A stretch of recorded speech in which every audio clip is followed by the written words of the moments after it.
আসসালামু আলাইকুম, আপনাদেরকে সাইলেন্ট সলভারে স্বাগতম। আজকে আমি আপনাদেরকে সপ্তম শ্রেণীর গণিত বইয়ের অনুশীলনী 1.1-এর কিছু সমাধান দেখাবো।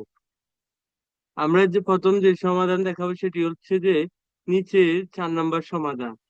এখানে রয়েছে নিচের কোন সংখ্যা গুলোকে ক্ষুদ্রতম সংখ্যা দ্বারা ভাগ করলে ভাগফল পূর্ণবর্গ সংখ্যা হবে।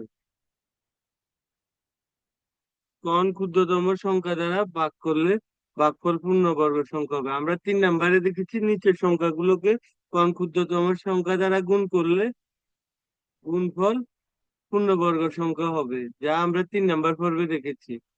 তো সুতরাং আমরা সে অনুযায়ী প্রথমে মৌলিক গুণনীয়কের সাহায্যে বর্গমূল করতে হবে।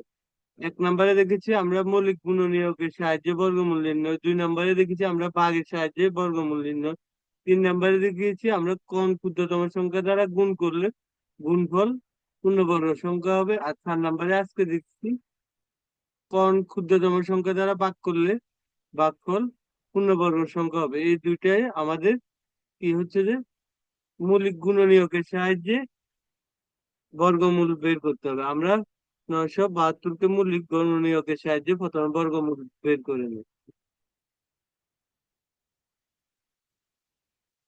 972-কে যদি আমরা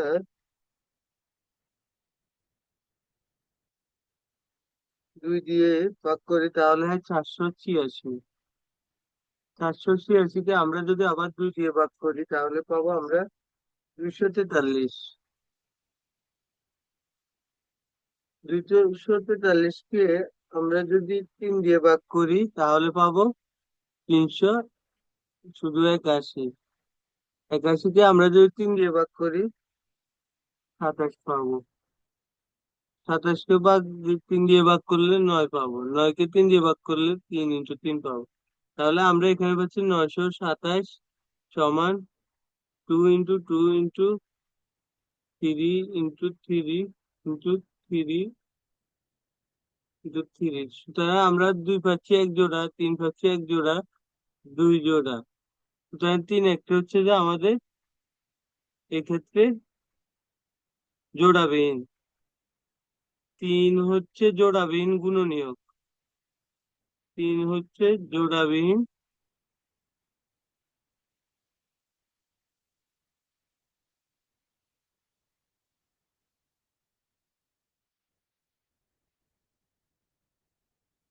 জোড়াবিহীন গুণনীয়ক। সুতরাং 972-কে বর্গমূল করতে হলে বর্গমূল করতে হলে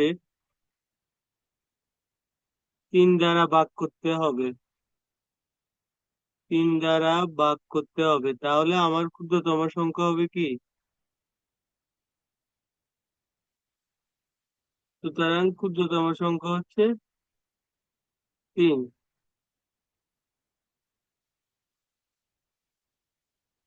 উত্তর আমার 3 হবে।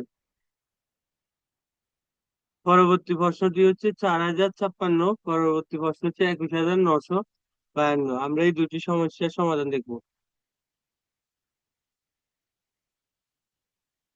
ক নম্বর যে সমস্যা সেটা হচ্ছে 4056।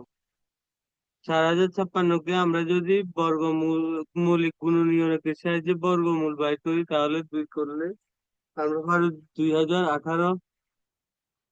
তারপরে হচ্ছে যে আবার 2 দিয়ে করলে পারবো যে 1009। 2028 পাবো এখানে। তাহলে আমরা এখানে পাবো 1014। আবার এখানে যদি 2 দিয়ে করি তাহলে পাবো 560। আবার এখানে আমার 2 দিয়ে যাবে না, তখন 3 দিয়ে করতে হবে আমার 169। 169-কে আমরা জানি 13 দ্বারা বিভাজ্য। তাহলে 13, কারণ 13 স্কোয়ার সমান 13 × 13 সমান 169, এটা আমরা জানি। তারপরে হচ্ছে যে আমাদের এখানে 4056 সমান আমরা দেখছি 2 × 2 × 2 × 3 × 13 এখানে আমরা দেখতে পাচ্ছি 13 হচ্ছে যে একটি জোড়া, 2 একটা জোড়া। এখানে আমরা দেখতে পাচ্ছি দুই ও তিন জোড়াবিহীন জোড়াবিহীন গুণনীয়ক। যেহেতু জোড়াবিহীন গুণনীয়ক, তাহলে আমাদের কি করতে হবে? যদি 4056কে বর্গমূল করতে হলে বর্গমূল করতে হলে আবার 2 × 3 = 6 দ্বারা ভাগ করতে হবে।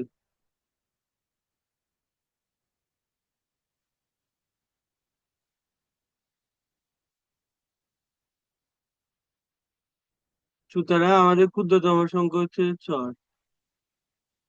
ক্ষুদ্রতম সংখ্যা যদি 6 হয়, তাহলে আমার উত্তর হবে এখানে 6।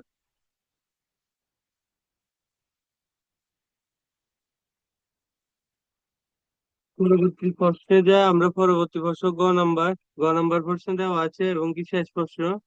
এই প্রশ্নে দেওয়া আছে যে 21,952, 21,952 কে যদি আমরা মৌলিক গুণনীয়কের সাহায্যে ভাগ করি,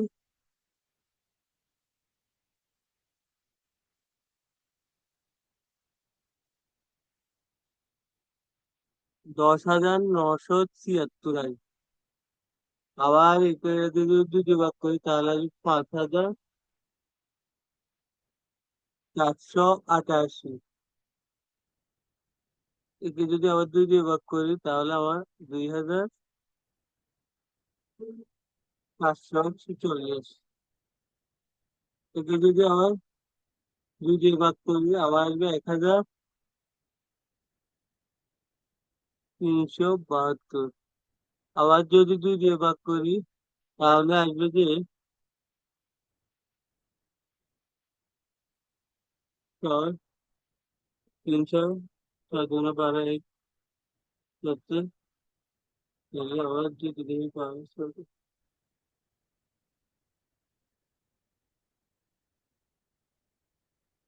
8 করবে 986। একে যদি আমরা করি তাহলে পাবো, একে আমরা যদি 2 দিয়ে ভাগ করি তাহলে পাবো 383। 383 কে যদি আমরা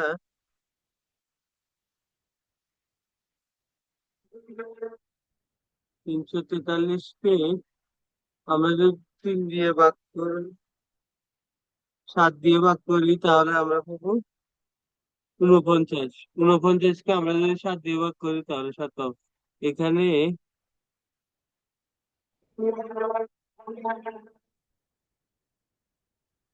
2 × 2,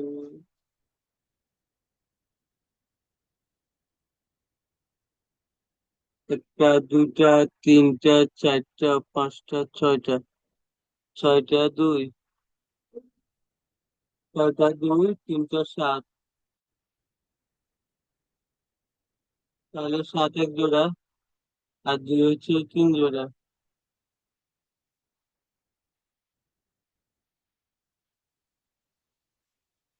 7 জোড়াবিহীন গুণনীয়ক।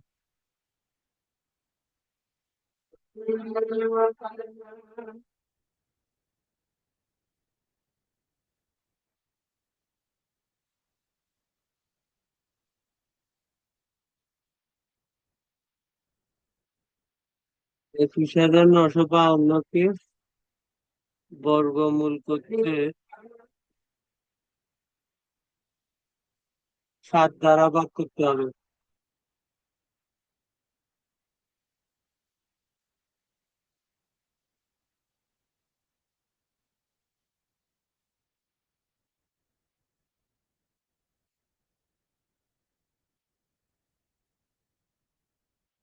ক্ষুদ্রতম সংখ্যা হবে আমার 7, উত্তর হবে 7।